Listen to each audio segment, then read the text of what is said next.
Hello guys, our first question is find minimum and maximum in an array. So how can we find this? See, we have given an array in which we have 5 elements 2, 3, 4, 6, 1. We have to find minimum. So we have taken 2 variables here, max and minimum.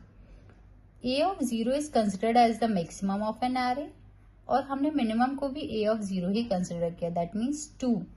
A of 0 is the 0th element of an array. तो देखो maximum भी 2 है, minimum भी 2 ले रखा है हमने.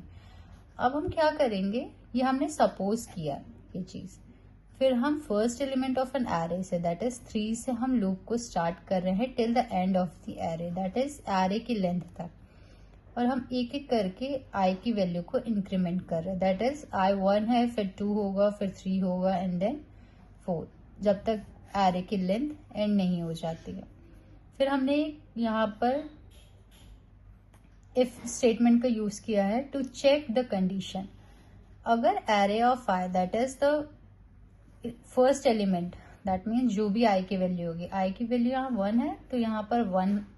First element कौन सा है 3, is 3 is less than 2 by 2 because the value of minimum is 2. तो 3 इज लेस देन 2 नो, तो स्टेटमेंट फॉल्स हो गई. फिर ऐसे ही 4 के लिए चेक होगा, 4 is less than 2 no, statement false हो गई. 6 के लिए चेक होगा, 6 is less than 2 no, statement false. Then फिर 1 के लिए चेक होगा, 1 इज लेस देन 2 करेक्ट.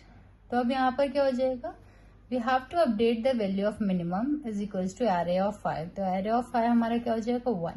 सो यहाँ मिनिमम की वैल्यू क्या हो जाएगी, 2 से कट होके 1 हो जाएगी. सिमिलरली हम मैक्सिमम भी फाइंड करेंगे. If array of 5 see 3 is greater than maximum की वैल्यू भी 2 है 2, तो 3 इज ग्रेटर देन 2 यस, तो मैक्सिमम की वैल्यू अब हमारी क्या हो जाएगी 3. फिर देखो 4 इज ग्रेटर देन मैक्सिमम की वैल्यू ऑफ 3 है, तो 4 इज ग्रेटर देन 3 यस, तो अब हमारा क्या हो जाएगा, मैक्सिमम की वैल्यू 4 हो जाएगी. फिर सिमिलरली 6 ग्रेटर देन 4 यस, तो मैक्सिमम की वैल्यू अब हमारी क्या हो जाएगी 6. फिर 1 ग्रेटर देन 6 नो, तो मैक्सिमम की वैल्यू हमारी 6 ही रहेगी. अब यहाँ पर हमने प्रिंट करवा दिया मिनिमम को भी एंड मैक्सिमम को भी. This is system.out.println.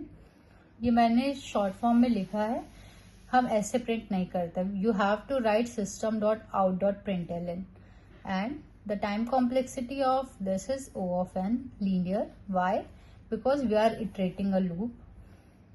एक हम पूरी array को traverse कर रहे हैं once, so that is why the time complexity is O of n. And we have so many different ways to solve this question. If you are using built-in method, that is array.sort, it will take a worse time complexity, that is O of n log n. So this is one of the optimal solution for finding the minimum and the maximum in an array.